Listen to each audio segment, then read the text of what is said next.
sudah kita bahas sebagian di minggu lalu. Yang kedua, kita akan mulai coba masuk ke descriptive analysis menggunakan Python, dalam hal ini library-nya Panda. Tapi selain itu juga kalau Anda perhatikan di EduNext, itu saya juga memberikan materi descriptive analysis menggunakan Excel. Jadi di kelas ini untuk praktikum maupun ujiannya menggunakan Python, sama seperti bagian subprogramming sampai UTS. Untuk bagian analisis kita tetap menggunakan Python, tapi sisi lain saya ingin memberikan informasi juga kepada Anda mengenai data analisis menggunakan Excel. Itu bisa Anda pelajari sendiri di materi yang sudah saya berikan. Itu kenapa saya memberikan Excel, karena untuk Excel itu saya pikir tools yang sangat powerful. Gitu, kadang-kadang kita tidak menyadari bahwa Excel itu sebetulnya sangat versatile dan powerful juga. Mungkin karena sehari-hari kita melihatnya hanya untuk spreadsheet biasa, untuk perhitungan accounting dan lain sebagainya. Jadi pandangan terhadap Excel itu kurang saintifik lah dibandingkan misalkan kita menggunakan Python atau menggunakan R atau MATLAB misalnya. Ini kasusnya juga dulu waktu saya kuliah di Jepang, itu ada satu profesor yang sangat anti menggunakan Excel. Jadi kalau analisa data menggunakan Excel tuh ditolak sama dia. Padahal saya sih tidak setuju ya. Jadi menurut saya dari segi practicality itu sangat powerful, tapi sayangnya dalam struktur streaming kelas, karena kita sudah menggunakan Python, jadi di set untuk data analysis menggunakan Python. Jadi ini saya berikan untuk Anda pelajari sendiri juga, dan Anda bisa latihan atau sebagai wawasan Anda juga. Oke, untuk selanjutnya kelasnya akan kita mulai.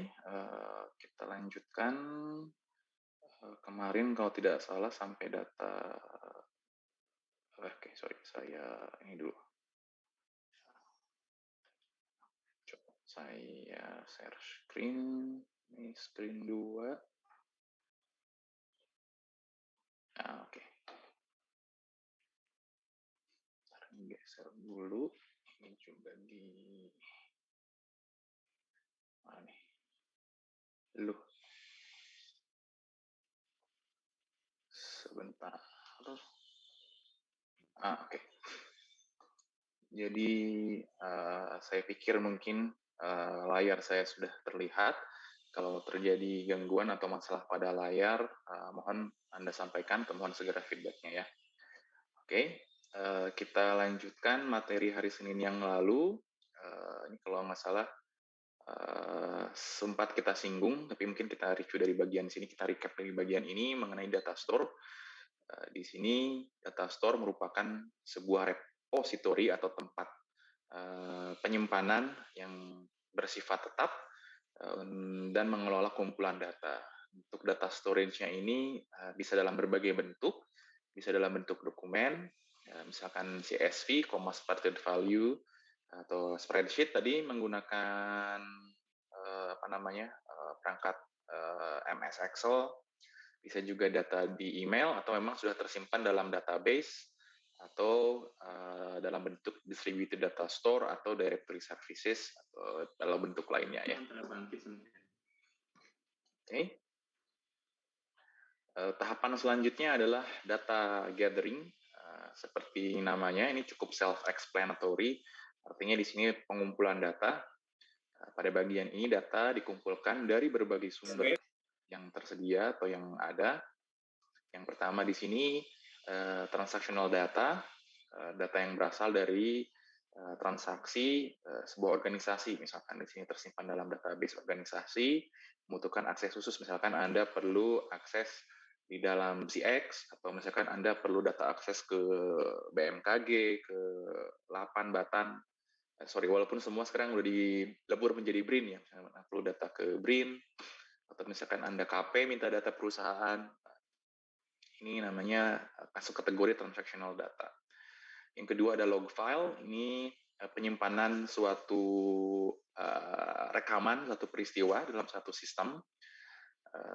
Ini contohnya misalkan Anda punya data logger, lalu menghitung histori temperatur di tempat tersebut selama 3 hari, 1 minggu, atau misalkan data kelembaban udara, atau misalkan data PM2,5 misalkan, dan seterusnya.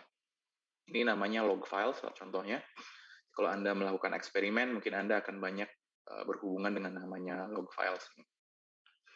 Yang ketiga ada API atau Application Programming Interface. Ini merupakan aplikasi khusus yang disediakan sebuah website untuk mengunduh data.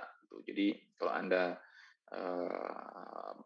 berangkat atau menuju satu laman tertentu, maka mereka menyiapkan satu aplikasi khusus supaya Anda bisa memperoleh data yang disediakan dalam laman tersebut. Ini formatnya bisa XML, JSON, atau kadang ada yang juga JSON atau XLS di sini. Ataupun sebetulnya XLS ini dia data spreadsheet ya. Untuk selanjutnya, ini ada yang namanya online dataset. Data tersedia secara online dari berbagai website, baik pemerintah, swasta, dan dapat diunduh secara manual. Ini format data yang tersedia atau umum dipergunakan biasanya CSV, comma Spartan value, atau teks, PDF, JSON, JSON, XML, HTML, dan seterusnya, dan XLS. Gitu. Dan data juga bisa dalam bentuk komersial, artinya harus berbayar, Anda harus mengeluarkan sejumlah kompensasi untuk mendapatkan data tersebut, atau juga yang bersifat gratis. Misalkan data data cuaca itu diterbitkan oleh BMKG atau lembaga klimatologi, itu biasanya gratis, tapi setelah data tersebut diperoleh lalu diolah oleh perusahaan perusahaan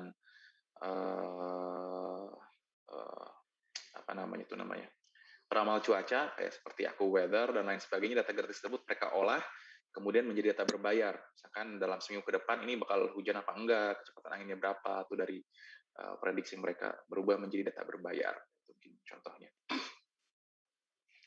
Oke, selanjutnya kita masuk untuk pembahasan mengenai berbagai format data. Jadi mungkin tidak semuanya akan dibahas. Ini hanya akan menampilkan beberapa data yang umum ditemui atau sering dipergunakan. Yang pertama ini ada namanya CSV atau comma separated values. Ini sebetulnya text file, data dipisahkan oleh tanda koma atau separator lain yang dideskripsikan atau definisikan oleh si filenya.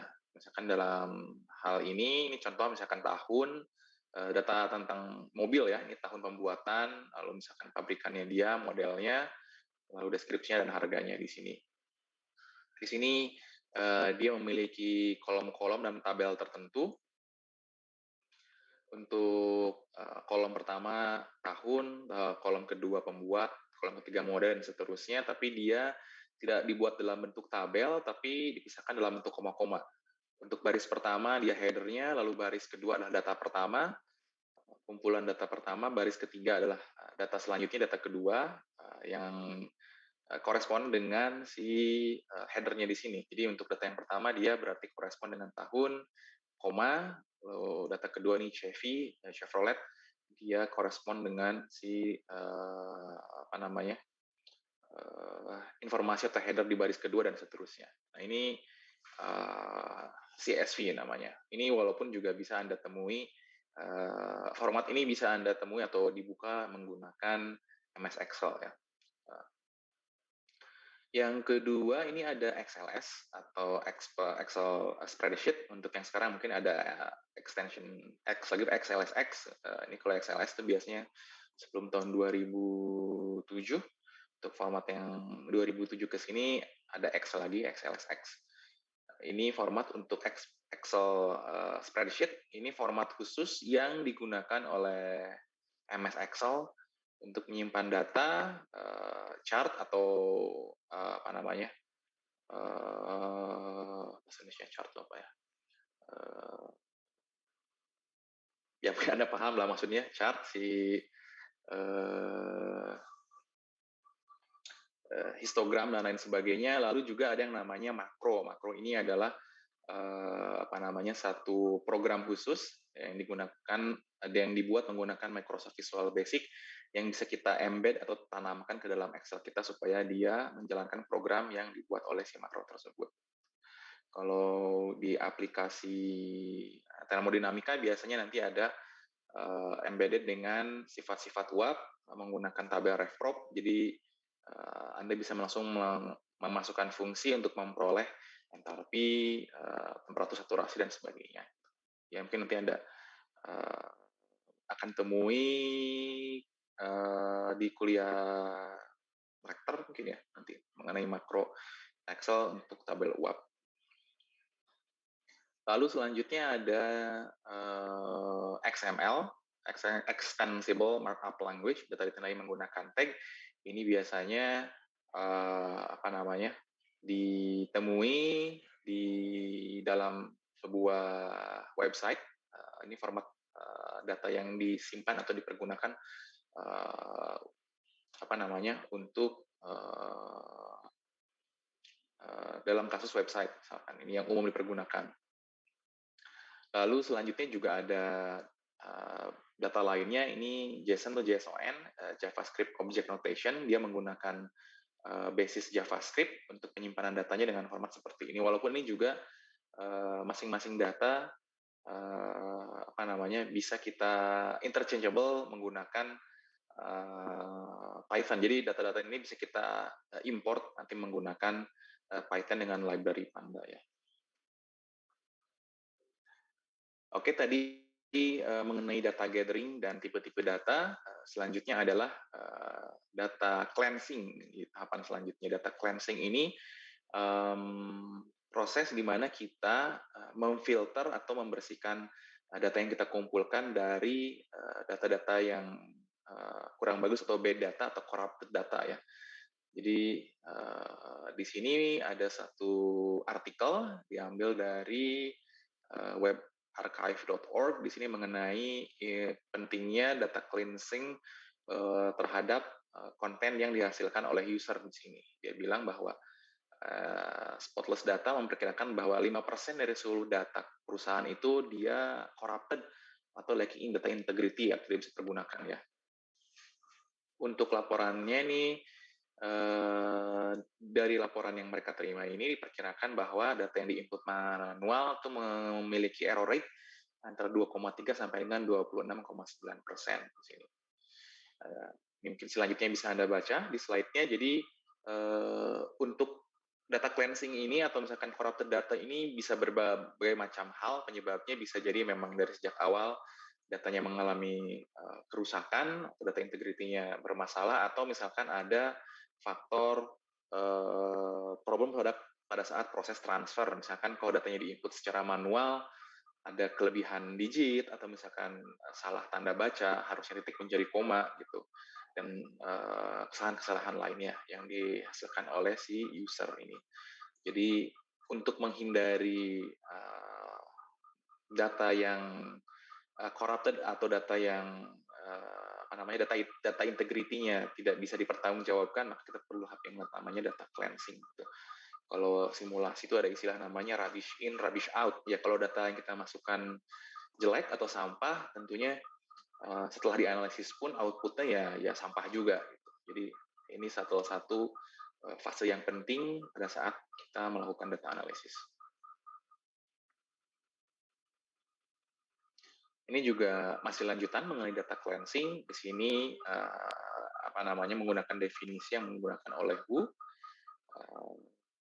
Dia bilang bahwa data cleansing adalah proses untuk mendeteksi dan memperbaiki atau menghilangkan catatan yang korup atau tidak akurat dari suatu set record, tabel atau database, dan menunjukkan suatu bagian yang tidak lengkap, tidak benar, tidak akurat, atau tidak berhubungan, dan mengganti, merubah, atau menghilangkan data-data kotor tersebut ya. Jadi ini prosesnya yang namanya data cleansing ini menurut si Ibu ini. Ini juga cukup self-explanatory dari si namanya untuk definisi dari si data cleansing ini. Yang saya sampaikan tadi, incorrect or inconsistent data can lead to false conclusion and misdirected investment, ya, rubbish in, rubbish out tadi. Oke, kenapa data cleansing maupun dari awal data gathering, data cleansing itu sangat penting? Karena yang pertama tentu saja hasil analisis sangat dipengaruhi oleh kualitas datanya ya. Lalu selanjutnya ada banyak sekali dimensi dari kualitas data ini.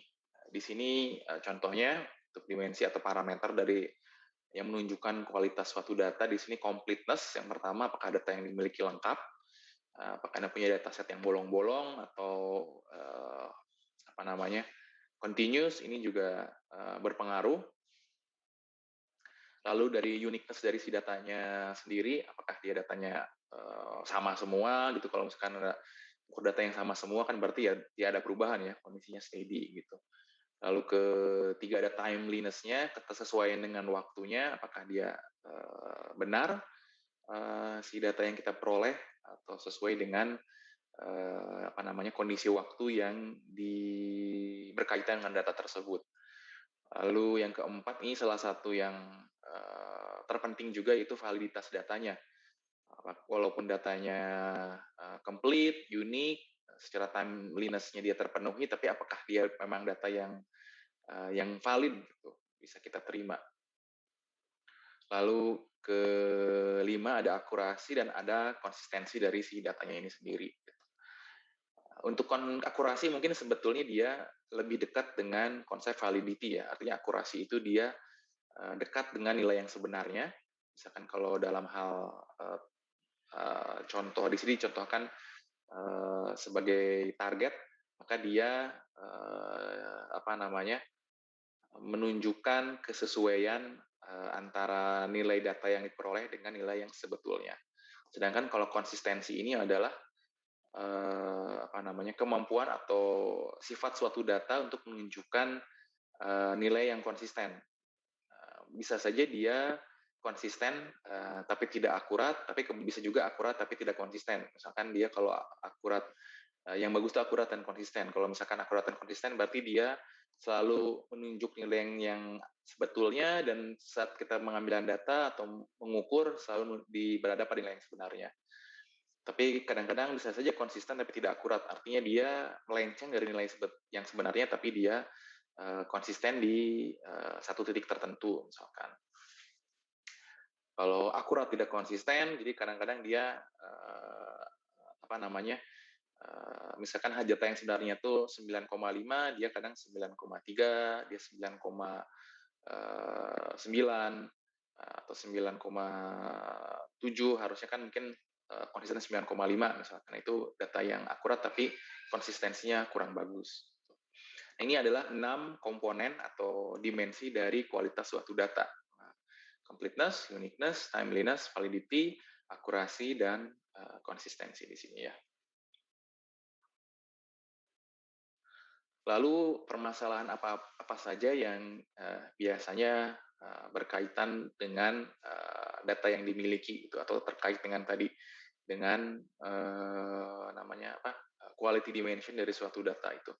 Yang pertama itu hal yang umum terjadi itu adalah duplicate entries. Artinya datanya data berulang atau data ganda. Jadi sebetulnya dia nilai yang benarnya hanya satu, tapi kemudian terjadi input lebih dari satu kali gitu. Jadi dia terduplikat intinya.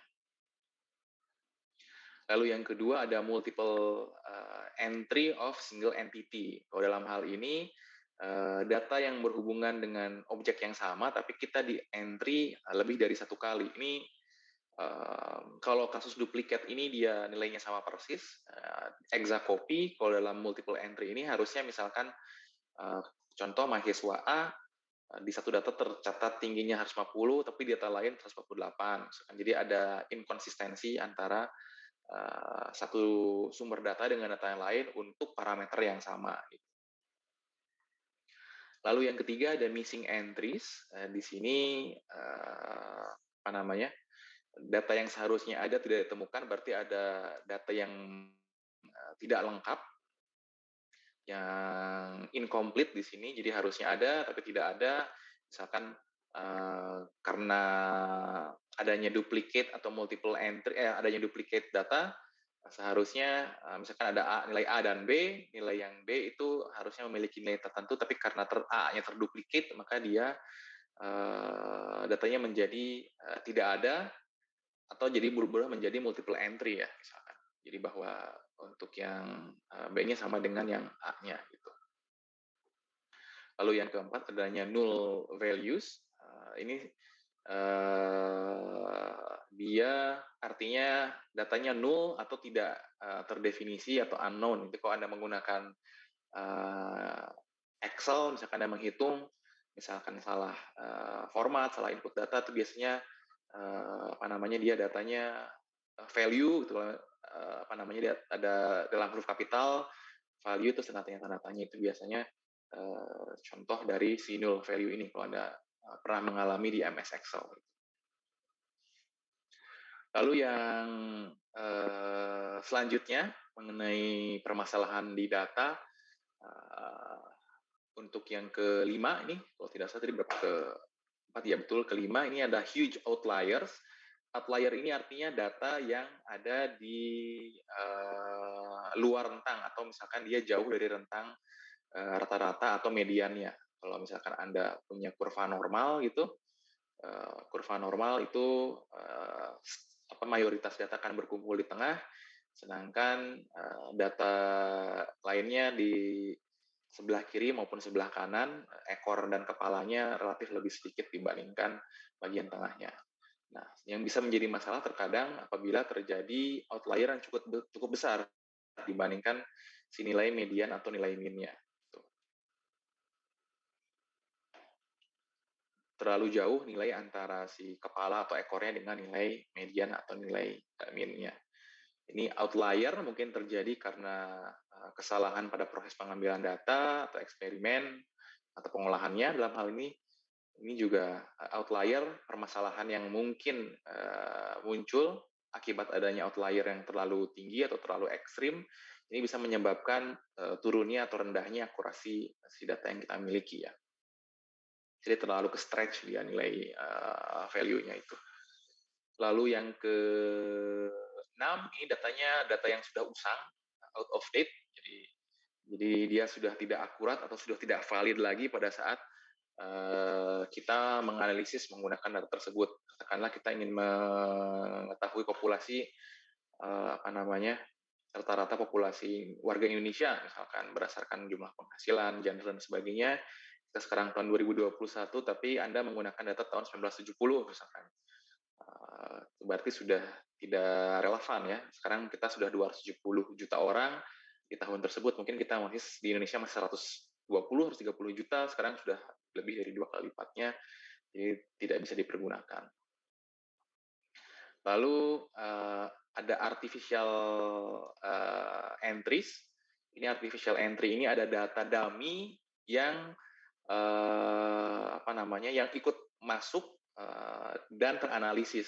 Jadi sebetulnya data artificial ini dia bukan data sesungguhnya, tapi data yang kita input untuk kebutuhan testing sebetulnya. Jadi Anda misalkan punya spreadsheet, sebelum Anda isi dengan data yang sesungguhnya, apakah mulai log atau data input manual, Anda masukkan dulu si angka sembarang untuk mengetes si spreadsheet-nya gitu. Tapi kemudian Anda lupa untuk menghapuskan datanya, maka ini menjadi kesalahan dalam kategori artificial entries ini ya.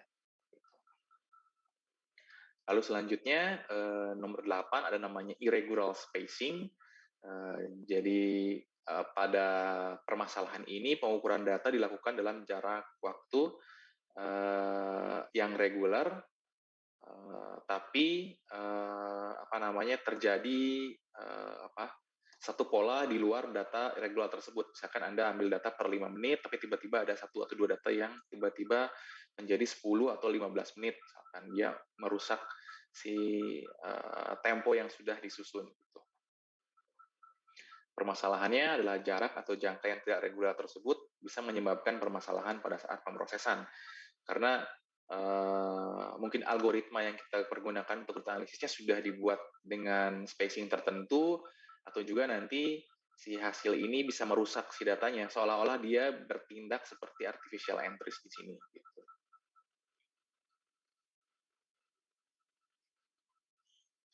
Lalu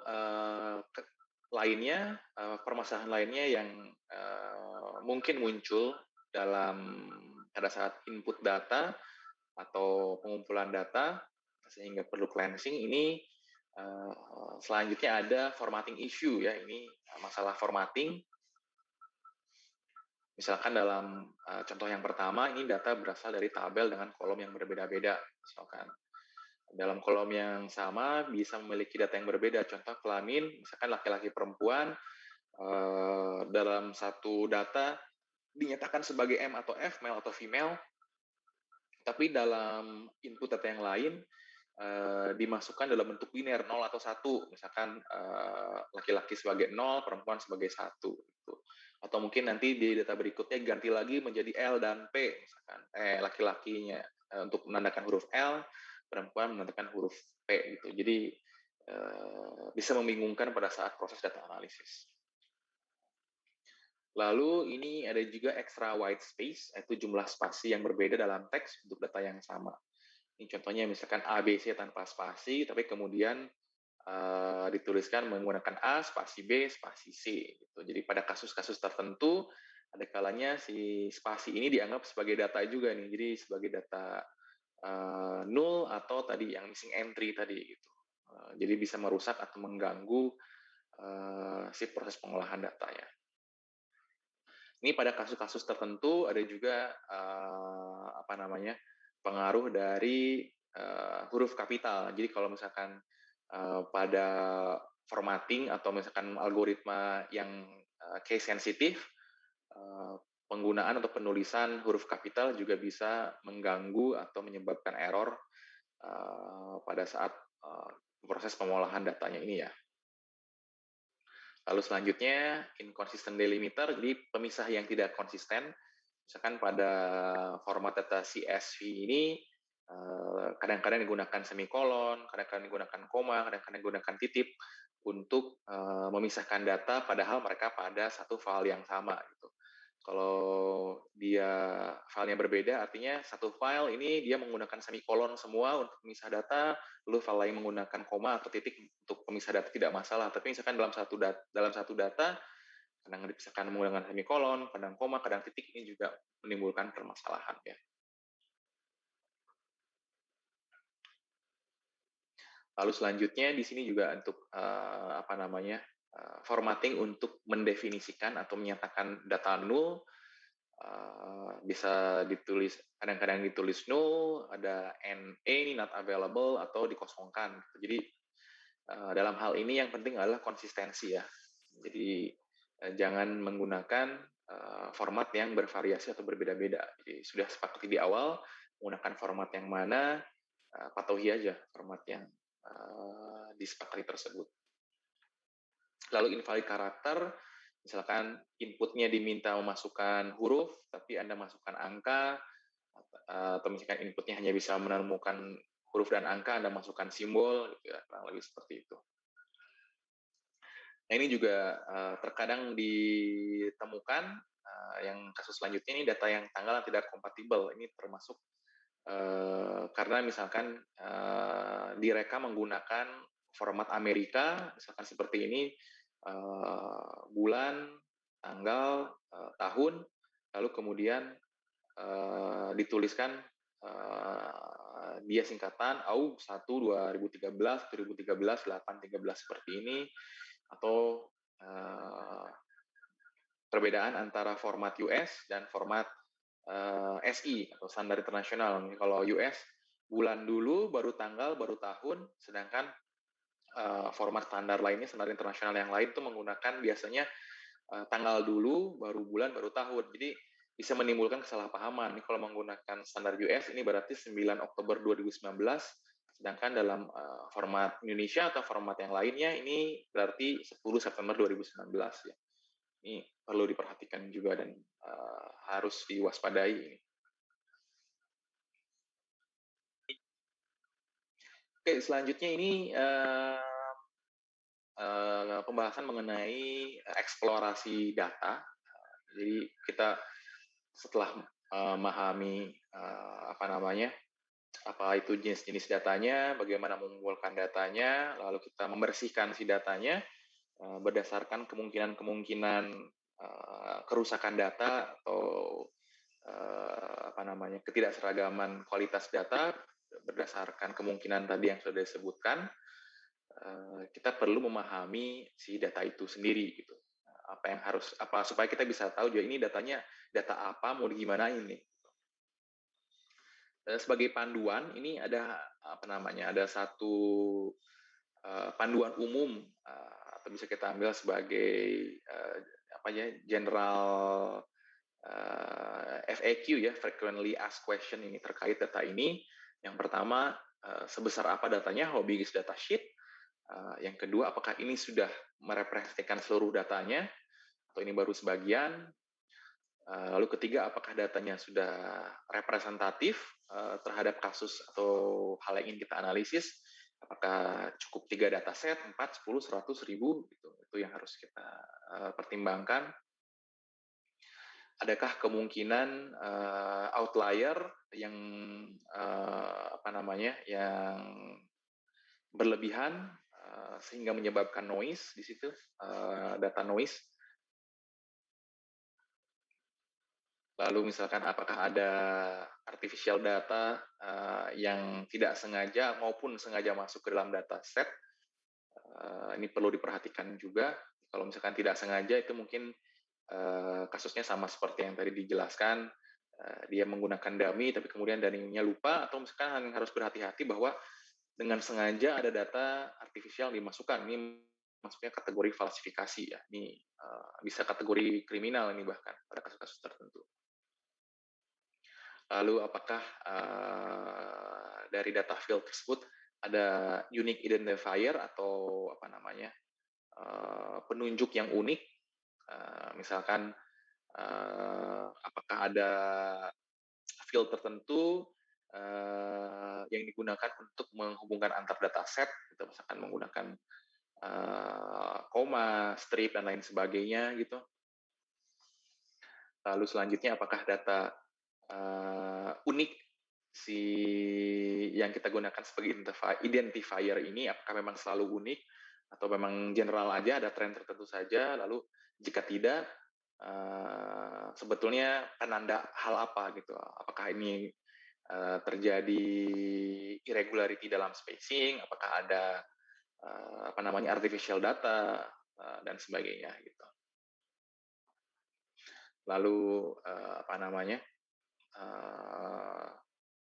pertanyaan yang dapat kita jadikan panduan selanjutnya, apakah jika ada dua dataset A dan B yang perlu digabungkan, apa yang secara interpretasi kita sebetulnya apa yang terjadi kalau ada data yang tidak matching dengan di B gitu. Apakah memang harus tidak matching, apakah dia harusnya sebetulnya sama, apakah dia complementing. Ini juga perlu kita pahami dan gunakan sebagai panduan atau pijakan untuk menentukan atau menilai suatu data tersebut dan bagaimana kita mengolah data tersebut. Lalu misalkan ada data kosong, kira-kira kenapa penyebabnya, itu apakah ada input yang kosong, apakah tidak sengaja terhapus, lalu seberapa umum data kosong tersebut. Jadi ini sejumlah panduan yang bisa diikuti, panduan umum yang bisa diikuti untuk kira-kira memahami atau menjadi panduan awal kita untuk menilai suatu data, apakah dia sudah layak atau belum, atau misalkan sudah baik atau belum, sebelum kita lakukan analisis secara keseluruhan ya. Nah, pada saat kita melakukan data analisis, setelah kita apa namanya melakukan pengumpulan data, lalu melakukan cleansing data, lalu kita apa namanya kita nilai lah si data tersebut, kita akses datanya. Tahapan selanjutnya itu kita perlu melakukan analisis data ya. Nah, salah satu tools atau peralatan yang bisa dipergunakan untuk menilai suatu data itu ilmu statistik biasanya. Dari ilmu statistik kita bisa melihat dari sebuah dataset kira-kira korelasi atau kondisi apa yang direpresentasikan dari data tersebut. Ini salah satu parameter-parameter dalam statistik yang umum dipergunakan atau bisa menjadi panduan pada saat data analisis. Yang pertama adalah rata-rata atau mean, lalu ada nilai tertinggi atau extreme values, bisa tertinggi atau terendah, minimum atau maksimum. Lalu ada standard deviation atau simbangan baku, ini persentil, nilai persentilnya dia, lalu keterkaitannya, dan mungkin juga selain data ini, biasanya mean ini dilengkapi juga dengan median biasanya. Jadi tidak hanya mean, tapi ada mediannya juga, nilai tengahnya. Karena kadang-kadang data itu tidak bisa kita nilai atau kondisi yang sungguhnya tidak terrepresentasikan hanya dari mean-nya saja. Ini harus dari rata-ratanya. Kalau tidak salah juga beberapa minggu atau beberapa yang lalu itu ada satu survei yang menyatakan bahwa secara rata-rata penghasilan orang Indonesia itu sekian puluh ribu US dollar misalkan. Itu kan tidak memperlihatkan atau merepresentasikan data yang sebenarnya ya. Bahwa kebanyakan orang kita kan penghasilan per tahunnya tidak sampai segitunya gitu. Jadi makanya yang perlu ditambahkan pakai nilai tengah atau median. Gitu. Jadi sebetulnya mungkin ada nilai ekstrim tinggi atau huge outlier tadi, orang yang super kaya yang merusak rata-rata ini. Jadi selain mean biasanya median juga dipergunakan atau dipertimbangkan. Oke, untuk mean ini saya pikir Anda harusnya sudah paham. Jadi di sini menyatakan rata-rata, nilai average, dia menyatakan kecenderungan nilai tengah dari suatu distributif probabilitas dari suatu variabel random yang terkarakteristik dari distribusinya dia. Gitu. Jadi maksudnya adalah kita punya sejumlah data 4, 36, 45, 50, 70, distribusinya, ini distribusi datanya, lalu kita melihat kecenderungan dia tuh secara probabilitas itu nilainya ada di mana, gitu. Menuju ke berapa. Di sini kalau kita jumlahkan semua dibagi 5, ini rata-ratanya ada 42, gitu. Jadi kecenderungannya bahwa dia nilai 42 lah yang menjadikan nilai distribusi rata-ratanya ini. Lalu kapan kita bisa menggunakan mean atau rata-rata?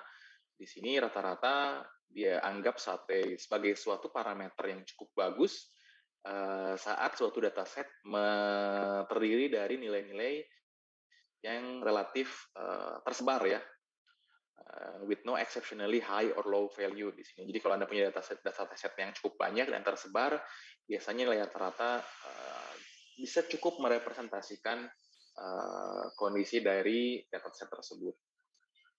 Lalu yang kedua, kapan sebaiknya Anda tidak menggunakan mean atau rata-rata jika satu dataset memiliki satu atau dua lebih nilai yang sangat tinggi atau sangat rendah. Gitu. Jadi ini yang tadi saya maksud dengan merusak rata-rata ini. Jadi ada nilai ekstrim yang sangat tinggi dan ekstrim yang sangat rendah. Itu yang jadinya mengganggu nilai rata-ratanya. Gitu. Misalkan data kebanyakannya digitnya mungkin hanya 2 digit, 11, 15, 16. Tiba-tiba Anda punya data yang nilainya 5.000 misalkan. Nah ini si 5.000 ini akan merusak keseluruhan datanya jika kita rata-ratakan.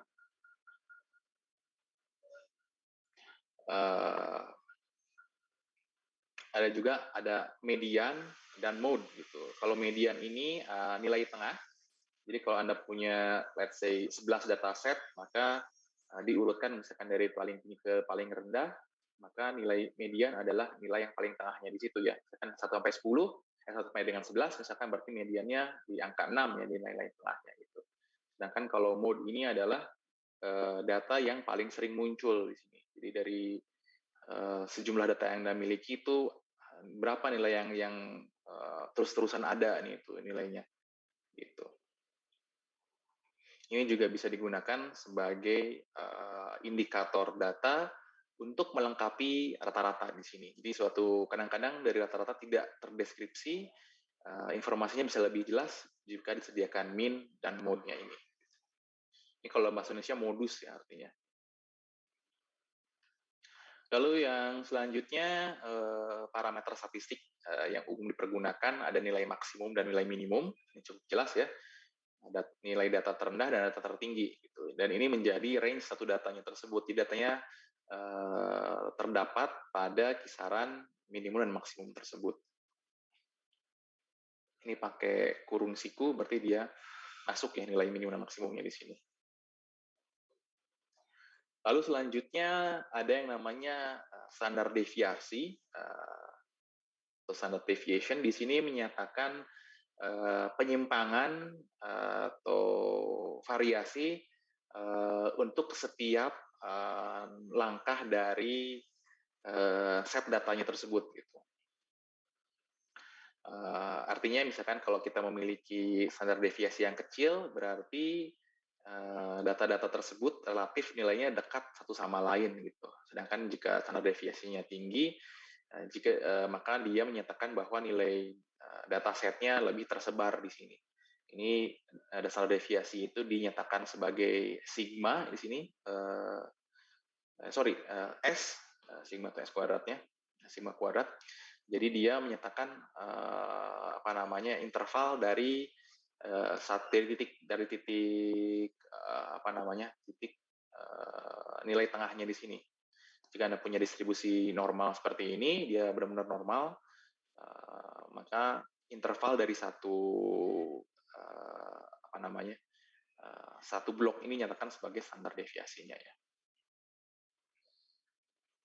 Lalu ada juga nilai persentil, dia menyatakan suatu ukuran menyatakan nilai pada persentase tertentu, pada kategori persentase tertentu. Misalkan di sini misalkan pada contohnya 20 persentil ini dinyatakan sebagai nilai atau value di bawah 20%.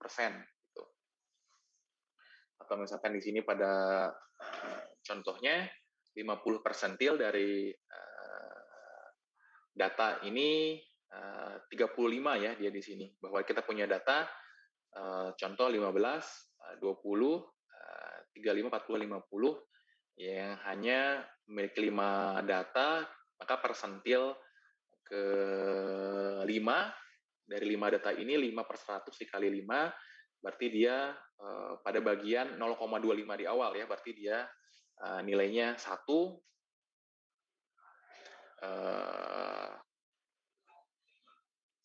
dia ke persentil 5% ini dia ordinal rank ke-1 berarti data nomor 15 ini, lalu misalkan ke 30 dan 40 ini ordinal rank yang kedua, maka dia data yang 20 ini, lalu ini persentil ke-50, dia menyatakan ordinal rank yang ketiga berarti 35 dan seterusnya ya. Bisa juga menyatakan bahwa nilai persentil tertinggi di kelas ini, misalkan nilai UTS persentil 5% tertinggi, berarti nanti adalah kumpulan orang-orang dengan nilai tertinggi pada grup 5% dari total data di kelas ini. Itu contoh lain untuk mendeskripsikan si persentil. Sorry, agak cepat ya saya menjelaskannya. Mudah-mudahan masih bisa dipahami gitu. Lalu selanjutnya ada yang namanya correlation, dari dinyatakan dalam huruf R dalam statistik ini biasanya.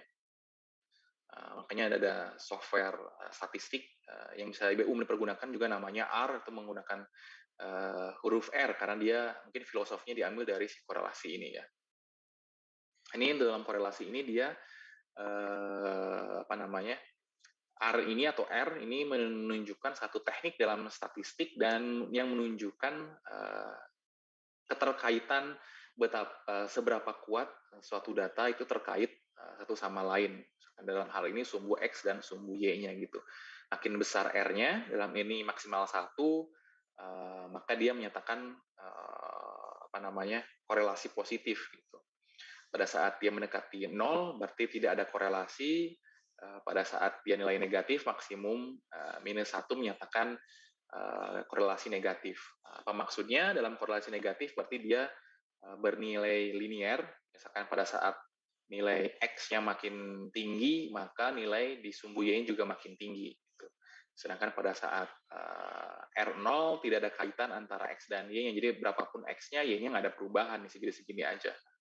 Lalu pada saat hubungan negatif, ini kebalikannya dari yang positif ini, makin tinggi si nilai di sumbu X, maka nilai di sumbu Y-nya akan semakin kecil atau semakin turun. Oke, itu kira-kira pengantar awal mengenai data analisis. Jadi kita sudah diskusikan atau membahas mengenai apa itu data analisis, tahapan untuk memperoleh data analisis, lalu juga dari masing-masing proses tersebut kita pahami apa yang harus dilakukan pada proses data gathering. Kita harus tahu berbagai jenis data yang berbeda. Lalu pada saat proses data cleansing kita harus perlu mengidentifikasi kesalahan atau potensi kerusakan data atau corrupted data yang muncul. Lalu pada saat kita sudah mengumpulkan data, berhasil kita cleansing atau eliminasi, kita filter, maka kita menggunakan tool statistik, bisa menggunakan tool statistik untuk mendeskripsikan si data yang kita miliki itu dengan apa namanya tergantung dengan si data yang kita miliki tadi. Misalkan tadi untuk data yang spread out, di mana tidak ada nilai maksimum atau minimum terlalu ekstrim, ya kita gunakan mean. Lalu parameter lain perlu kita cek ada juga nilai maksimum dan minimumnya, extreme values-nya. Lalu juga ada persentil yang bisa kita gunakan untuk menganalisis si datanya, dan terakhir ini ada si korelasi ini ya. Oke, mudah-mudahan cukup jelas. Jadi saya akan masuk ke bagian data analisis, tapi sebelumnya mungkin saya persilakan apabila ada pertanyaan atau ada yang masih belum Anda pahami. Mangga. Dan mohon maaf ya kalau misalkan agak terlalu cepat, jadi tolong disampaikan aja. Kalau penjelasan saya terlalu cepat, Anda apa namanya masih perlu tempo yang lebih lambat, tolong disampaikan aja ya. Tidak ada? Oke, kalau tidak ada, ini saya asumsikan ini bagian data analisis, pengantar data analisis bisa Anda pahami. Jadi silahkan Anda juga review kembali ya untuk si data analisis ini di luar jam kelas. Baik, untuk selanjutnya mungkin saya akan coba masuk ke bagian deskriptif analitik menggunakan Python Panda, menggunakan library Panda. Ini coba saya buka dulu. Sorry.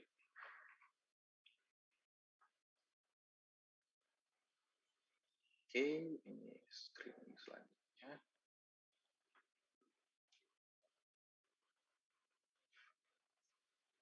Ini kenapa begini?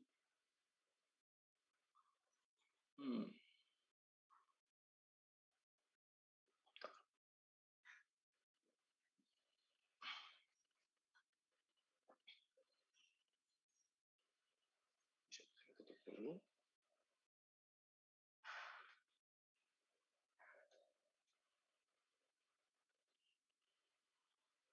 Ini kenapa ya?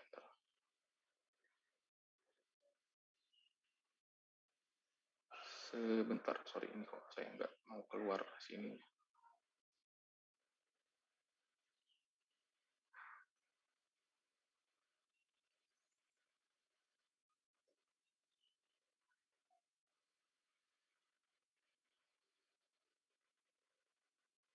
Oke, sorry sebentar ya, ini kok. Saya coba buka dulu.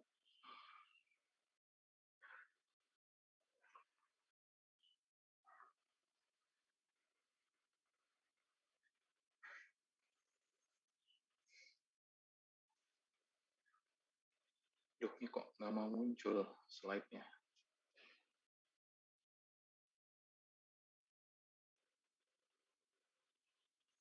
Oke, sebentar. Ini kok.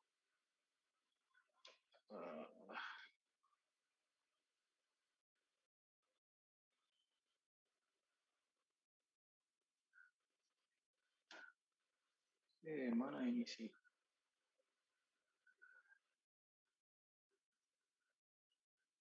Ada deh.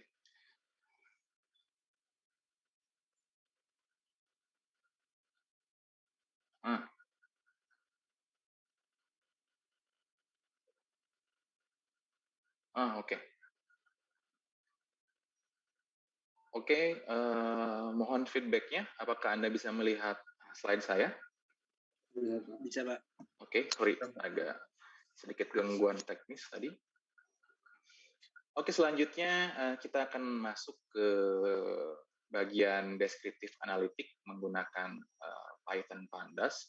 Jadi untuk topik ini mungkin saya akan jelaskan dulu semuanya, si konten materinya. Jadi mungkin saya nggak akan menunjukkan si proses pengerjaannya menggunakan Anaconda. Jadi bisa Anda coba cek sendiri atau nanti mungkin di hari Senin saya perlihatkan untuk si contoh-contohnya gitu ya. Saya mau kejar ini dulu, materi ini dulu sampai kita selesai. Oke, jadi Anda di hari Senin dan tadi barusan satu jam pertama kita sudah membahas tentang pengantar mengenai data analisis. Lalu yang sekarang kita akan membahas tentang deskriptif data analisis. Tujuannya apa? Tujuan dan silabus atau topik ini, subtopik ini adalah Anda diharapkan dapat mempraktekkan teknik dasar dalam deskriptif analitik untuk melakukan analisis data sederhana menggunakan Python Pandas. Jadi ini levelnya masih sederhana, masih level introductory saja. Ini di hari Senin yang lalu mungkin sudah saya perlihatkan. Jadi ini ada infografis seperti ini, di mana kita lihat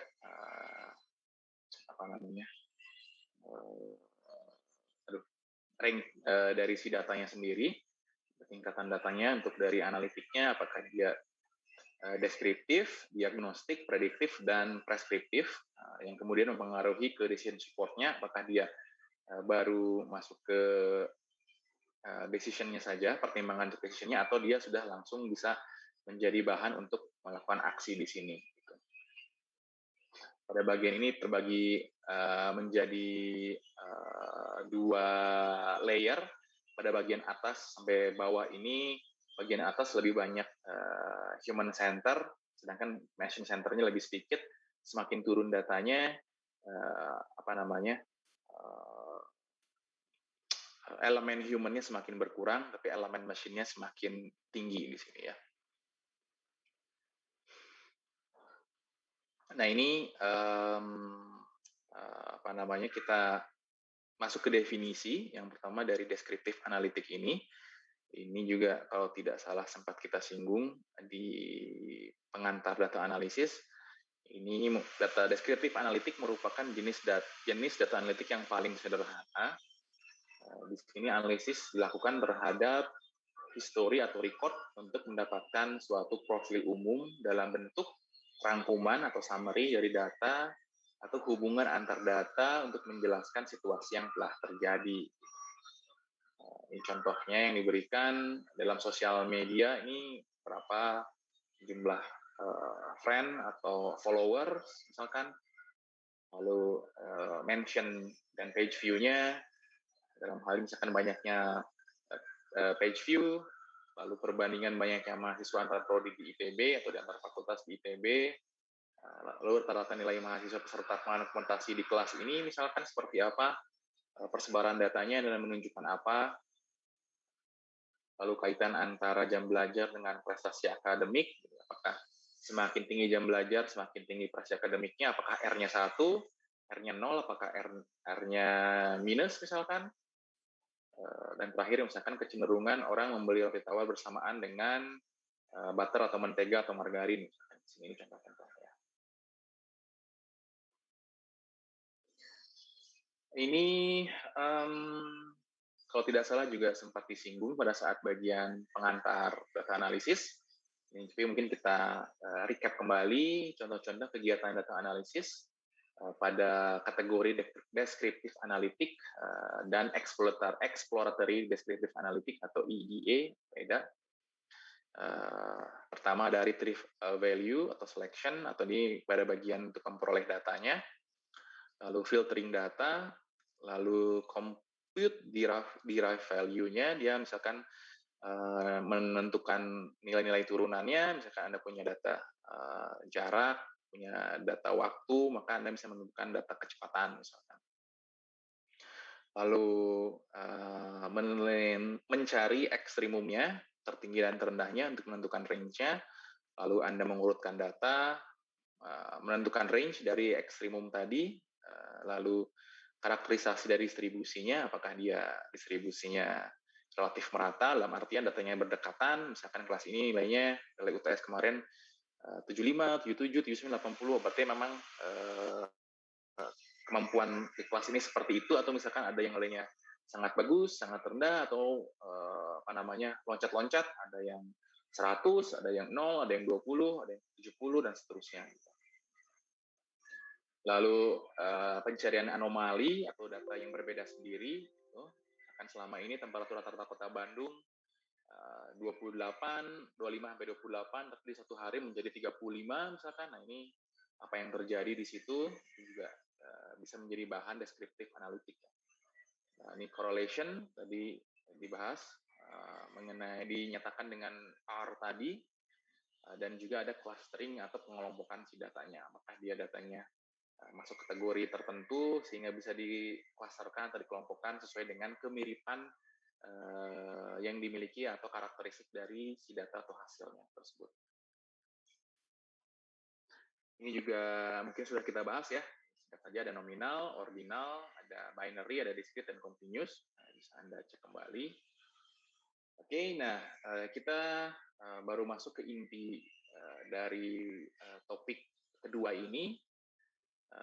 Dari dalam Python itu banyak sekali library non-standard yang bisa kita gunakan sebagai add-on di sini. Jadi keunggulan dari Python ini, jadi dia sangat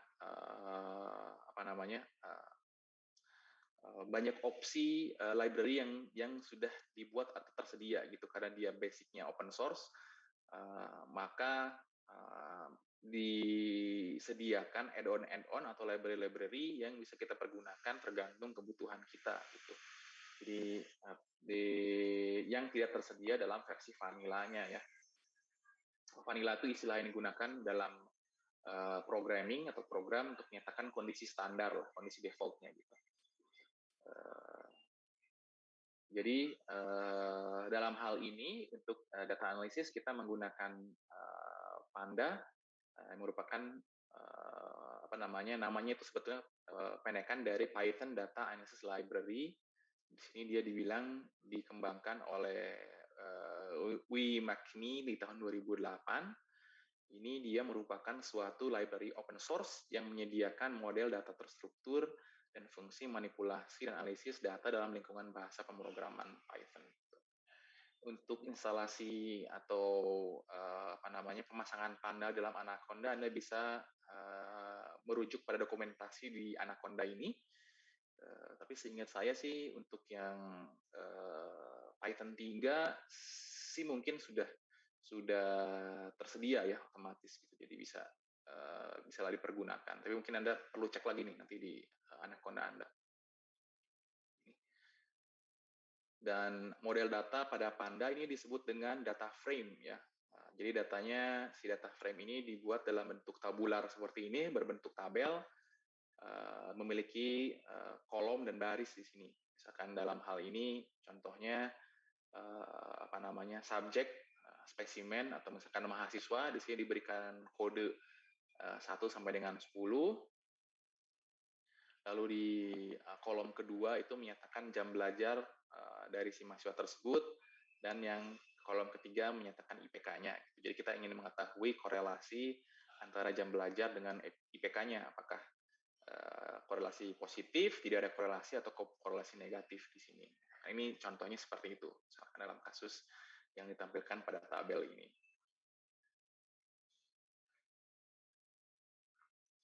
Nah, untuk membuat suatu data frame di dalam Python, pertama tentu saja kita perlu mengimport si pandasnya ini ya. Ini dalam hal ini kita mengimport perlu apa namanya menginput atau memasukkan sintaks atau perintah untuk import pandas di sini. Ini sama seperti yang beberapa minggu yang lalu saya perlihatkan, contoh misalkan menginput modul atau library math gitu ya. Jadi Anda bisa import semua keseluruhannya atau Anda mengimport library-nya dan menjadi suatu singkatan tertentu yang mudah, jadi tidak apa namanya tidak repot kalau kita harus mengetikkan perintahnya. Kalau kita pandas, ini mungkin pada bagian ini Anda harus mengetikkan pandas.dataframe gitu. Jadi disingkat saja menjadi PD di sini. Sama dalam math mungkin bisa diingkat menjadi MT. Anda mau memanggil perintah sin, misalkan jadinya tidak perlu math.sin, menjadi mt.sin saja. Di sini dalam deskripsi ini import panda PD, PD di sini, maka kita membuat data frame yang pertama yang diberi nama data mahasiswa di sini. Data mahasiswa ini kita perlu menyatakan kolom yang pertama. Kolom yang pertama ini dibuat dalam apa namanya tanda kutip titik 2, lalu diberi kurung siku. Ini adalah isi data dari kolom pertama kita ya tadi, penim ini. Misalkan ini 165, 19001, 165, 1902, dan seterusnya. Lalu yang kedua, Anda beri kurung siku lagi, koma, maka ini kolom ini sudah selesai, Anda sudah selesai mendeskripsikan kolom pertama. Lalu lanjutkan, Anda perlu mendeskripsikan atau membuat kolom yang kedua. Di sini kolom kedua, misalkan diberi deskripsi nama, maka diberi apa namanya kutip ganda nama, lalu titik 2, di dalam kurung siku Anda masukkan dataset untuk kolom kedua ini. Misalkan ini contohnya bin, atung, kakak, atau siapapun nama yang Anda pergunakan dalam dataset Anda.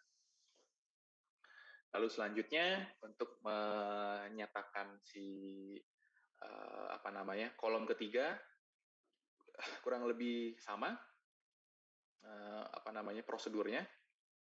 Di dalam hal ini nilai PTIB dalam kutip ganda titik 2 di dalam kurung siku 75, 80, 90, dan ini juga menyatakan urutannya ya. Berarti ini urutan untuk masing-masing dataset di masing-masing kolom ini akan berkesesuaian. Jadi data yang pertama dia akan korespon dengan data pertama di kolom kedua dan kolom pertama ini. Lalu kita beri nama misalkan si datasetnya sebagai DF1. Ini harusnya dalam kurungnya DF1 ya.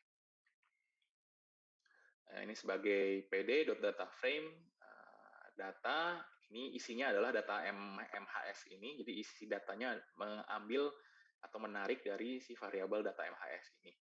Kalau kita print df1 ini harusnya ada df1-nya, maka akan muncul seperti ini di dalam dalam layar Python Anda. Lalu contoh lainnya di sini menggunakan menggunakan perintah series, diurutkan pada kolom yang pertama one data series, lalu ada huruf 1, 2, 3, lalu ada indeks A, B, dan C. Tapi di sini huruf D-nya tidak ada, berarti ini berkaitan bahwa pada series yang pertama ini ada data 1, 2, dan 3 yang corresponding dengan huruf A, B, dan C ini. Lalu pada kolom kedua, kita punya data series 1, 2, 3, dan 4. Ini data series 1, 2, 3, dan 4 yang corresponding dengan indeks atau penunjuk di sini ya. Datum di sini, nilai A, B, C, dan D di sini. Berarti sesuai dengan urutannya. Pada urutan yang pertama, dia akan korespon dengan si kolom penunjuk yang ini, yang A. Lalu urutan kedua, maka dia akan korespon dengan penunjuk atau indeks pada baris kedua dan seterusnya. Ini karena pada data yang one ini kita hanya punya data seri 1, 2, dan 3 dan indeks A, B, C, maka di bagian D-nya tidak ada atau none. Ya, ini null data untuk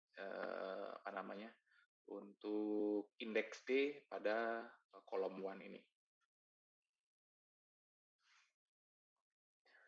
Untuk data pada Pandas, Anda bisa membuat data input secara manual, membuat data frame seperti yang dicontohkan pada slide sebelumnya, tetapi Anda juga bisa membaca dari format lain atau mengimport data yang sudah tersedia dari format-format lain yang tadi sudah kita singgung di awal ya. Misalkan Anda punya data dalam bentuk format CSV, maka Pandas juga bisa membaca data tersebut.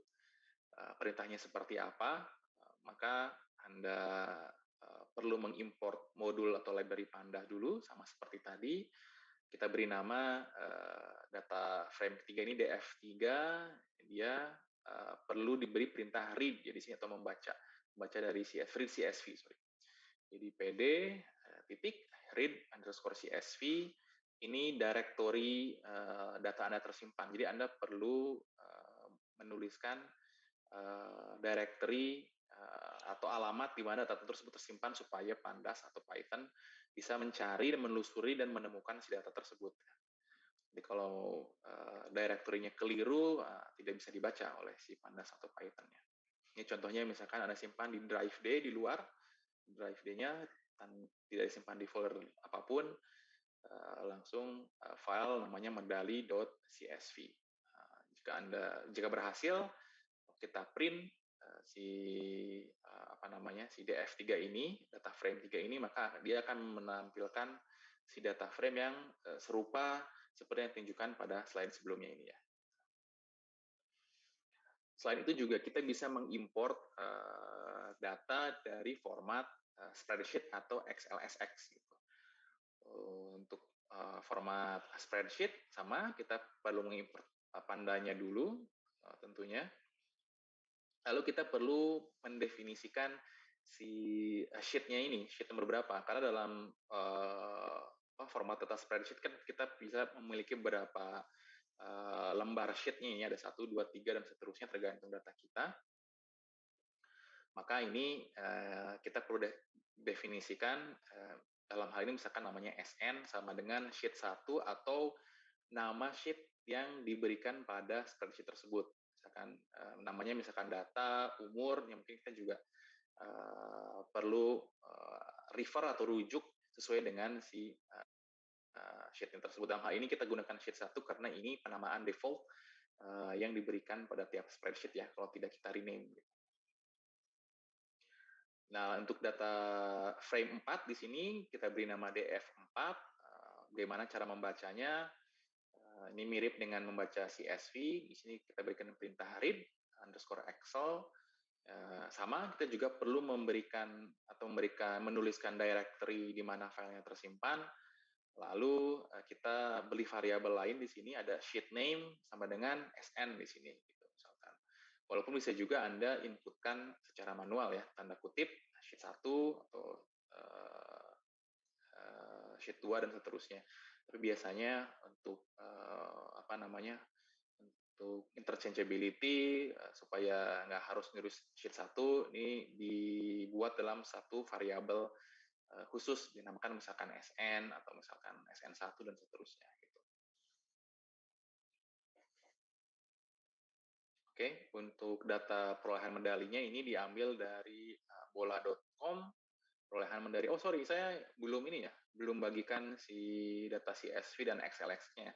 Jadi nanti mungkin setelah kelas saya akan upload juga di EduNext atau di MS Teams untuk bahan latihan Anda. Lalu selanjutnya setelah data kita buat dalam bentuk data frame, entah itu Anda input secara manual menggunakan perintah data frame, pembuatan data frame, atau dia dibaca atau diimport dari format tertentu, misalkan CSV atau XLX, Anda juga bisa mengcopy atau membuat dokumen baru yang untuk menyimpan si data yang sudah kita baca atau kita buat tersebut. Ini kita istilahnya itu write, misalnya jadi open and write. Kalau yang pertama itu open datanya atau open for inputnya, lalu ini tahapan writing atau menulis data yang kita miliki di dalam mesin kita, dalam komputer kita ke dalam suatu file gitu tertentu. Ini diasumsikan bahwa DF3 sudah terdefinisi dari slide sebelumnya. Anda bisa baca dari jadi dia sudah membaca dari satu format data tertentu yang sudah kita punya atau Anda input tersendiri. Lalu dengan memberikan perintah df3, ini nama file, nama data frame-nya, df3 to underscore csv, lalu Anda tuliskan directory-nya, lalu nama ininya apa? Nama dokumennya. Di sini nama dokumennya diberi nama medalyout.csv. Kalau Anda ketikkan ini, maka akan muncul suatu dokumen baru atau file baru dengan nama medalyout dengan format CSV ini. Untuk data tipe spreadsheet atau XLSX ini juga kita bisa melakukan aksi yang serupa ya. Jadi kita membuat dokumen XLSX dari data frame yang kita miliki di dalam Python atau Pandas. Syaratnya tentu saja kita sudah punya data frame-nya ya. Di sini namanya DF4. Kita asumsikan sudah punya DF4 di dalam Python atau Panda kita yang sudah kita olah misalkan atau sudah kita inputkan, lalu kita ingin buat dalam suatu file yang berbeda. Maka di sini kita perlu menuliskan atau membuat variabel. Pertama, variabel writer ini akan digunakan sebagai parameter untuk perintah to Excel-nya di bawah ini. Di sini si perintah atau variabel writer ini kita beri perintah pd titik Excel writer, lalu kita berikan directory-nya dan nama filenya apa, lalu formatnya XLSX di sini. Nah, bagaimana cara untuk membuat perintahnya atau membuat dokumennya? Maka kita buat namanya df4 to underscore Excel, ini writer di bagian yang pertama, mendeskripsikan perintah yang pertama, lalu ada parameter kedua, kita perlu dia ditulis di di sheet yang mana, maka dia akan tuliskan sheet 2. Gitu. Kalau kita perlu menuliskan dia pada sheet yang berbeda, maka kita tuliskan juga perintah yang sama, df4 to Excel writer, di sini nama dokumen directory-nya sheet 2. Maka pada dokumen yang sudah kita buat tersebut, otomatis pada sheet kedua akan ditambahkan sesuai dengan data yang dimiliki pada data frame 4 atau DF4 ini. Lalu writer.save, maka data akan tersimpan dalam komputer kita atau dalam directory yang tadi kita sudah deskripsikan untuk menyimpan si data XLSX ini. Jadi agak lebih kompleks ya dibandingkan dengan data CSV ini. Karena kita perlu mendeskripsikan si sheet-nya ini kalau dalam bentuk spreadsheet. Sedangkan kalau dalam CSV, dia satu sheet saja, karena dia datanya formatnya teks. Ini bisa dibuka dalam, walaupun CSV ini sebetulnya bisa dibuka juga ya menggunakan program MS Excel gitu. Jadi bisa dibuka menggunakan program Notepad, teks, Notepad++, atau menggunakan MS Excel di sini. Oke, selanjutnya kita akan coba bedah mengenai data frame yang ada atau dimiliki oleh Pandas di sini. Yang pertama kita akan membahas mengenai subset dan juga proses filter atau penyaringan data ya. Nah, data frame ini sama seperti proses pengindeksan dalam Python, itu dia standarnya atau defaultnya memulai indeks dari 0 ya. Jadi kalau Anda perhatikan juga tadi di contoh sebelumnya, indeksnya dia menggunakan indeks 0 gitu. Maka jika Anda ingin memperoleh subset mulai dari baris kelima, dari 5 ke bawah ini, dari Iran ke bawah, maka dia sebetulnya kan mulai dari indeks nomor 4 ya, maka dia akan mulai dari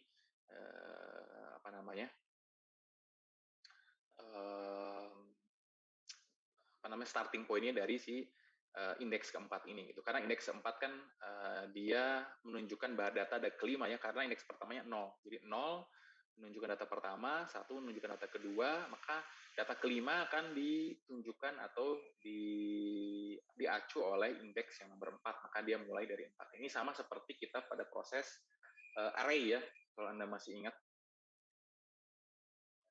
Lalu jika Anda ingin memasukkan indeks ke baris kelima sampai dengan baris ke-8, maka kita menggunakan proses slicing mirip dengan di array dari 4, tik 2, dan 8. Jika Anda ingin mendapatkan semua baris, maka Anda akan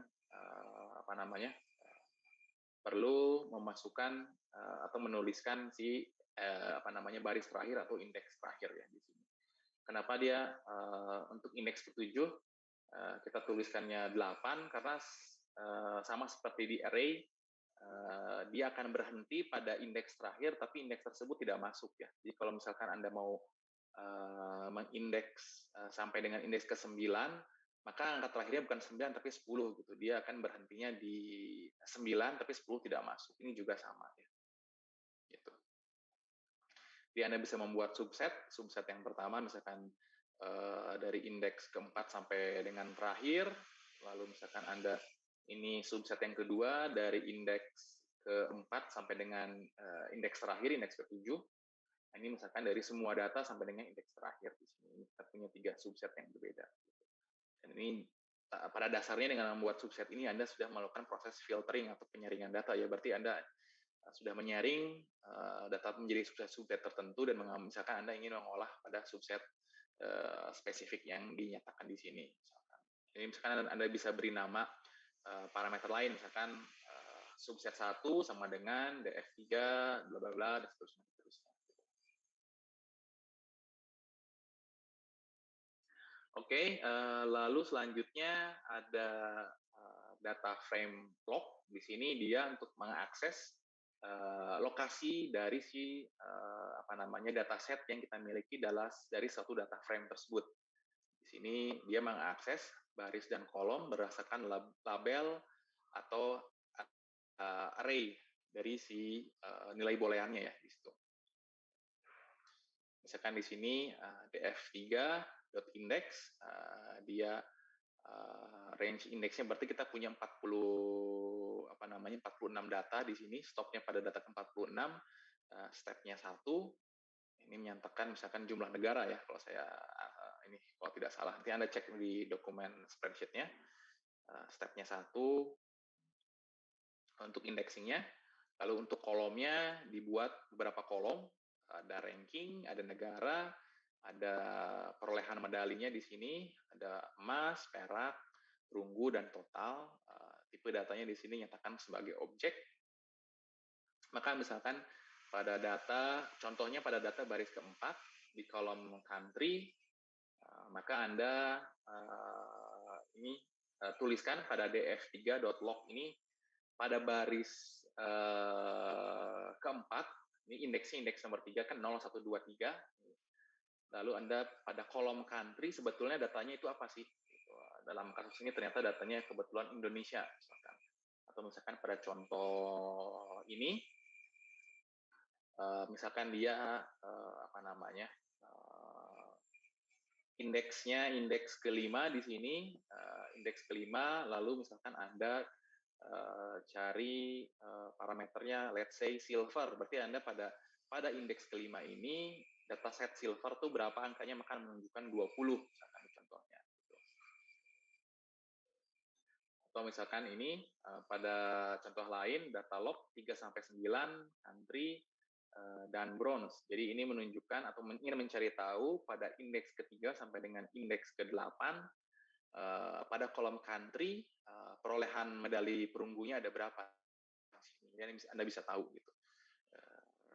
Atau misalkan pada contoh yang ini, pada indeks keempat sampai dengan indeks ketujuh, Anda perlu ingin tahu perolehan bronze-nya, maka akan country dan bronze, maka nanti datanya akan menampilkan Uzbekistan, Iran, Chinese Taipei, India, dan berapa corresponding si nilai medali perunggunya di sini. Gitu. Jadi dia si log ini bertujuan untuk mencari atau mengidentifikasi data sesuai dengan panduan yang diberikan, gitu, panduannya pinpoint yang diberikan. Jadi dia memanggil data yang yang dinyatakan sesuai dengan pointer yang kita berikan di sini. Oke, mudah-mudahan cukup jelas. Ini tidak ada pertanyaan. Oke, kalau tidak ada pertanyaan, mungkin saya lanjutkan. Ini Anda bisa juga melakukan pemilihan data berdasarkan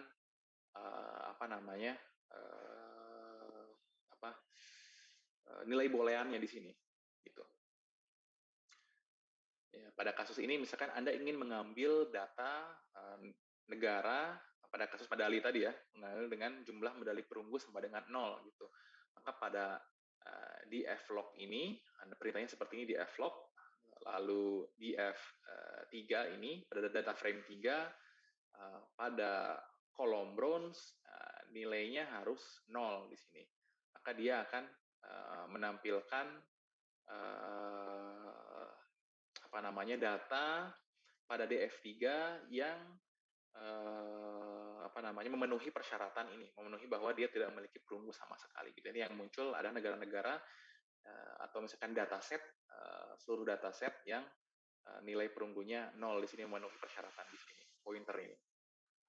Lalu misalkan Anda ingin mencetak semua data yang memiliki atau medali lebih sama dengan 50, maka Anda perlu memberikan perintah print. Di depannya sama seperti sebelumnya, perintah untuk memanggilnya di f3.log, di F3 untuk totalnya ini pada kolom total dia harus lebih besar sama dengan 50. Maka dia akan print semua data atau kolom yang berkaitan dengan si nilai total ini. Sesuai dengan kriteria pada total ini. Ini contoh lainnya, Anda bisa kombinasikan menggunakan perintah dan juga ini data negara yang tidak mendapatkan medali emas atau perak atau perunggu. Gitu. Jadi dia menggunakan perintah OR di sini ya. Jadi Anda kalau bagian dan ini semua persyaratannya harus terpenuhi, sedangkan pada perintah OR ini salah satu kriterianya yang bisa terpenuhi. Jadi bisa saja gold-nya 0, tapi silver dan bronze-nya tidak 0, atau misalkan silver-nya 0, tapi gold dan bronze-nya tidak 0, dan seterusnya. Sedangkan pada kriteria dan, kalau Anda ingat, ini harus terpenuhi ya.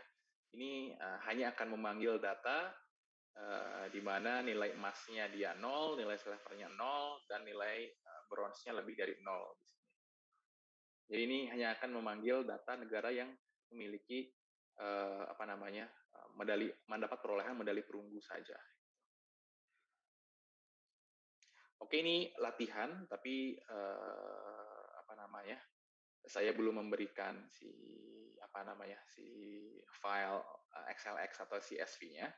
Jadi nanti ini bisa Anda kerjakan sebagai latihan mandiri saja ya di luar kelas. Jadi atau persiapan praktikum gitu. Jadi tidak akan saya PR-kan.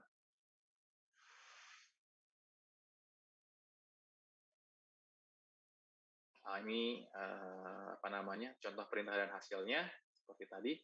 Misalkan print pada data frame 3 .log di FT gold, dia mintanya negara-negara atau dataset yang memenuhi gold 1. Maka saat kita print yang muncul seperti ini. Jadi ini semua data set yang memenuhi persyaratan kriteria gold sama dengan 1 akan muncul atau terpanggil dalam layar Anda di sini.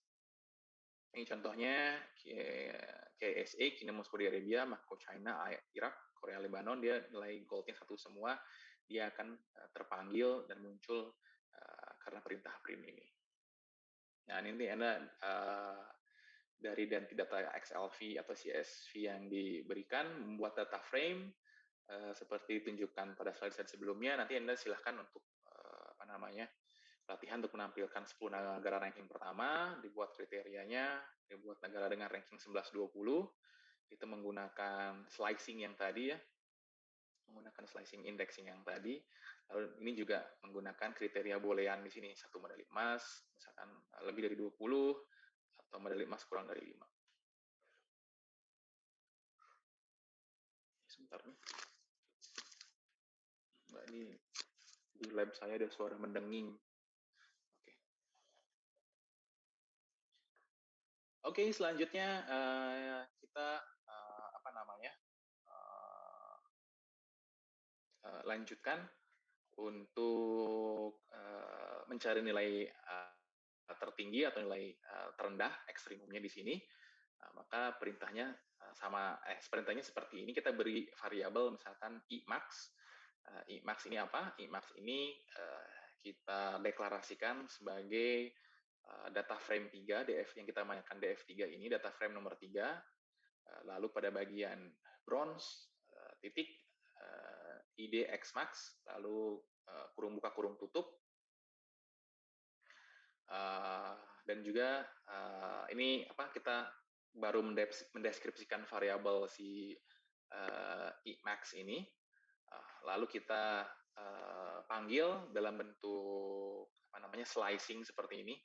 Dari bagian di F3 ini kita panggil dari Imax sampai dengan Imax plus 1, berarti sebetulnya kita hanya memanggil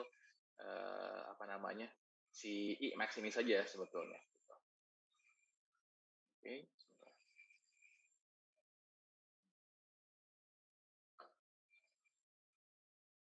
Nah, ini untuk perintah yang serupa tapi untuk mencari nilai minimum. Kita perlu temukan indeks, kita mencari indeks dengan nilai minimum di kolom bronze.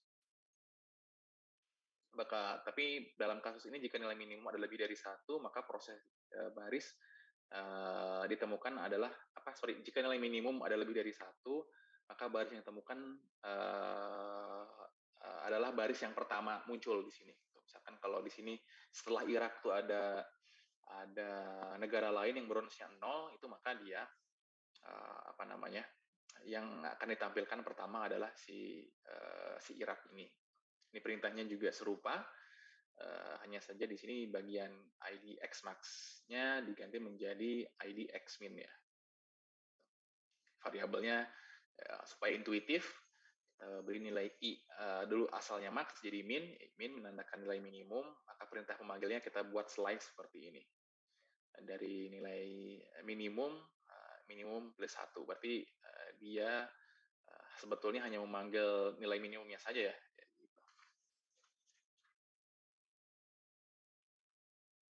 Oke, ini masih setengahnya. Lalu selanjutnya adalah menentukan range atau jangkauannya gitu. Jadi kita dengan mengetahui nilai maksimum dan nilai minimumnya, kita bisa menentukan atau mengetahui jangkauan atau range dari data yang kita miliki tersebut ya. Dia tersebar dari berapa sampai berapa. Gitu. Tentunya itu pembatasnya adalah nilai maksimum dan minimumnya. Gitu.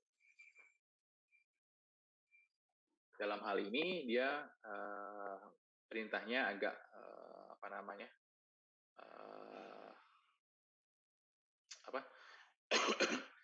agak sedikit lebih sederhana dibandingkan mencari nilai maksimum dan minimumnya. Di sini minimum maksimum kita berikan dalam bentuk perintah seperti ini. Minimum, maksimum sama dengan df.3 min kurung buka kurung tutup, df3 max kurung buka kurung tutup. Ini sebetulnya kita mendeklarasikan dua variabel dalam satu perintah. Ini sebetulnya bisa juga Anda buat dalam deklarasi yang terpisah. Minimum sama dengan ini si df3 min kurung buka kurung tutup yang pertama, lalu misalkan Anda pada baris berikutnya buat maksimum sama dengan df3.max. Buat runtut juga itu sebetulnya boleh. Ini untuk untuk meringkas penulisan saja bisa dibuat seperti ini. Ini tidak hanya untuk proses data analitik ya. Ini karakteristik umum dalam Python ya. Ini Anda bisa membuat beberapa variabel sekaligus seperti ini. Lalu di sini untuk mendapatkan nilai minimum dan maksimumnya, kalau Anda ingin menampilkan dalam layar, ya print minimum, print maksimum.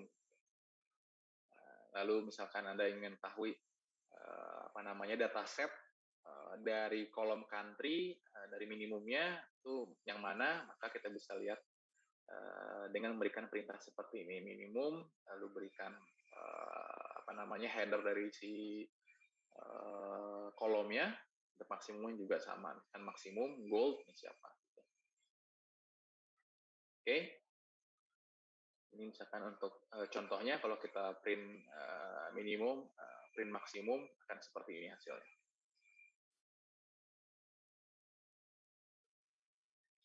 Ini juga untuk latihan, nanti silakan bisa Anda bisa Anda ulik di luar jam kelas atau dalam persiapan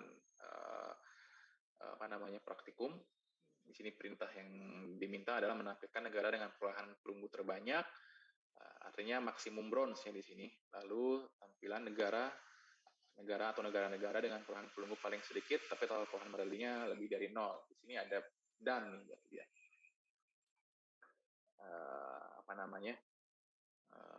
Bronze-nya minimum, tapi dia ada persyaratan lain bahwa perolehan dari totalnya harus lebih dari 0 di sini. Ini contohnya seperti ini. Jawabannya harus seperti ini. Pak, boleh saya bertanya? Yuk, silakan. Itu tadi yang penentuan minimum dan maksimum untuk kolom country itu mengikuti, kan ini string, Pak. Bagaimana penentuan yang mana maksimum, mana minimum? Oh ya, ini data tipenya sudah berubah ya. Tadi siapa namanya Syarif. Jadi data tipenya ini sudah objek di sini. Jadi dia untuk data frame-nya ini keseluruhan dataset di sini ada country, misalkan gold dan lain sebagainya. Ini untuk rankingnya isinya ini semuanya satu keseluruhan data bertipe data objek di sini. Jadi dia sudah bukan string, float atau integer lagi di sini ya. Makanya ini juga agak ke-skip sebetulnya. Ini bagian ini apa itu tipe data objek, itu ada tipe data lainnya. Jadi kan Python itu adalah programming berbasis objek.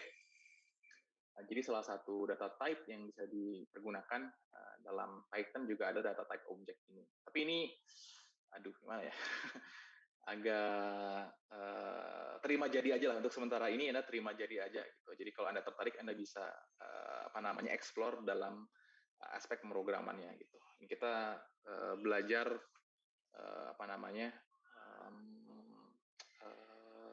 instruksi atau proses data analisis sederhana menggunakan Panda aja di sini gitu. Oke. Itu mudah-mudahan menjawab ya, Syarif, sorry.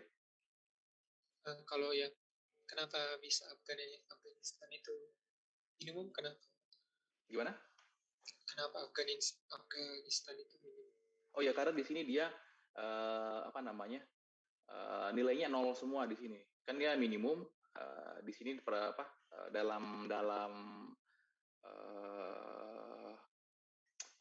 dalam perintah minimum tersebut dia menyatakan dari seluruh data set yang dimiliki kira-kira dari data objek ini mana yang nilainya minimum semua. Di sini nilai minimumnya Afghanistan 0 semua. Nah, ini coba nanti silakan Anda istilahnya oprek ya, nanti si latihannya mungkin akan lebih tergambar. Sorry saya juga tidak menjelaskan dalam bentuk Anaconda atau Jupiter seperti biasa ya, karena saya mengejar materinya dulu, beres semua dulu, baru nanti mungkin kalau ada kesempatan saya tampilkan contoh-contohnya seperti biasa gitu. Oke. Jadi kayak tergabung Pak. Gitu Jadi dia satu data objek semuanya nih sebetulnya. Jadi dari satu objek tersebut dia yang terdefinisi memiliki nilai minimum menurut si kriteria oleh si Panda ini gitu. Oke, mudah-mudahan cukup jelas ya. Ini saya coba kebut lagi ini, sorry ini masih ada beberapa materi, mungkin masih ada beberapa alternatif, kayaknya nggak akan keburu, jadi mungkin ya saya sisipkan mungkin di 15 menit atau 30 menit awal pertemuan hari Senin. Lalu selanjutnya ada perintah sort. Di sini sort ini mengurutkan pada sort. Di sini bisa ascending atau dia descending, itu dia menurun, nih harusnya descending, sort terurut menurun dari data tertinggi dia dia sebetulnya datanya menurun, descending, tapi kemudian kita beri perintah ascending 0 di sini, artinya dia datanya menurun ya. Berarti kan ascending 0 itu artinya dia false, ascendingnya false di sini ya. Nilainya 0. Nah, perintahnya memberikan perintah print df3. Di sini ini si data variabel data frame kita, jadi selalu kita refer variabel yang menunjukkan atau menandakan si data frame kita. Lalu ini perintahnya titik sort values. Lalu kita misalkan berdasarkan country, lalu misalkan ascending 0, berarti dianya menurun. Menurun di sini kalau tidak diberikan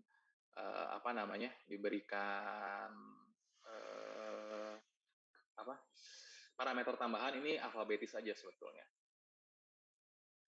Lalu kalau misalkan dia sort hanya dia naik ascending dari yang paling kecil ke yang paling tinggi, lalu kita urutkan berdasarkan totalnya. Jadi kita urutkan berdasarkan perolehan medali paling kecil ke perolehan medali paling banyak nih. Maka kita buat perintah seperti ini. Si kolom yang kita gunakan sebagai datum atau referensi adalah kolom total. Kita berikan ascending 1, maka dia akan naik terus. Nah, ini kita juga bisa buat variasi tampilan datanya.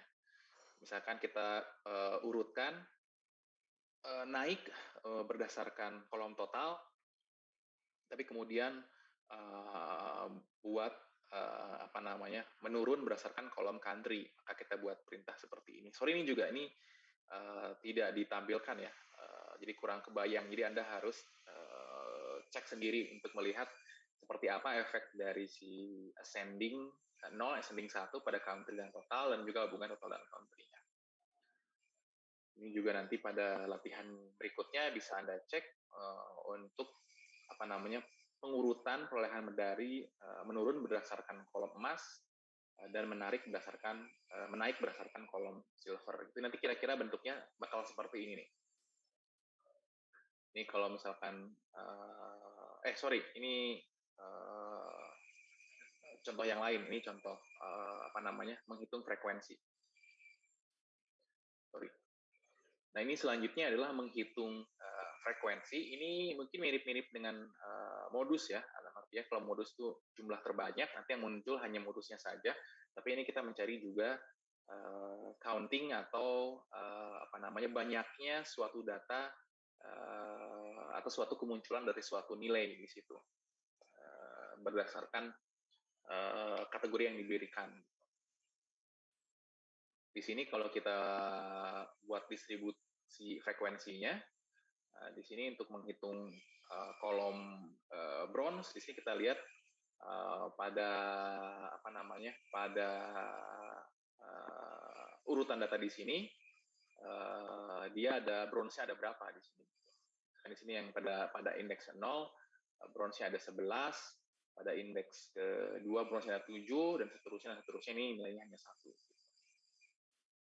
Dan juga Anda bisa buat pada latihan 4 untuk membuat distribusi frekuensi untuk total perolehan medali. Ini nanti hasilnya akan lebih kebayang kalau kita bandingkan dengan data mentahnya sebetulnya. Nanti Anda bisa lihat, oh ya, dibandingkan data asli, data mentahnya dengan data yang Anda sort ini, jadi bisa baru kelihatan. Kalau sini kan agak belum kebayang nih, bagian kolom 1 ini indeksnya 0 dan sebagainya, dan sedangkan ini frekuensi yang munculnya gitu.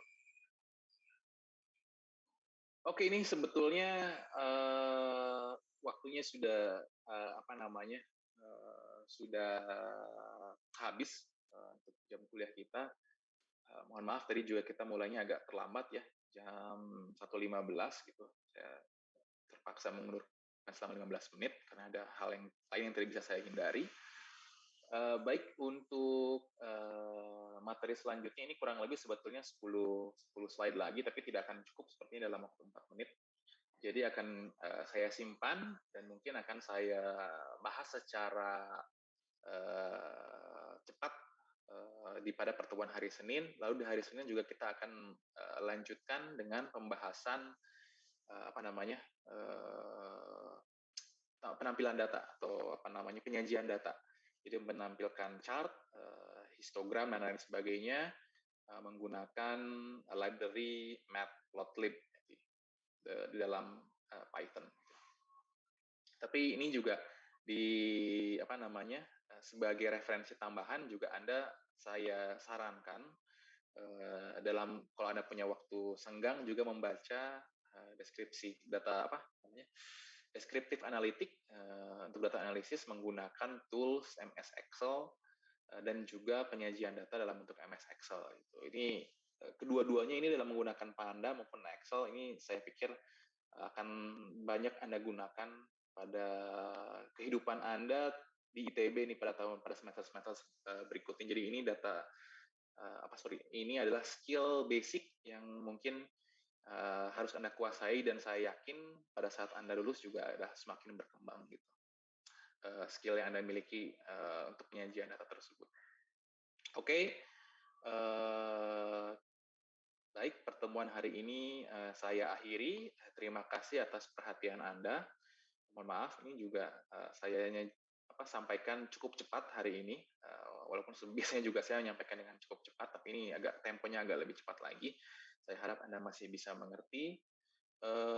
Jangan lupa untuk mengisi daftar hadir. Anda masih punya waktu 2 menit untuk mengisi daftar hadir. Terima kasih. Sampai jumpa di hari Senin. Saya tutup. Assalamualaikum warahmatullahi wabarakatuh. Terima kasih, Pak. Terima kasih, Pak. Yuk, tutup ya. Terima kasih banyak, Pak. Selamat sore, terima kasih, Pak. Yuk, saya tutup ya.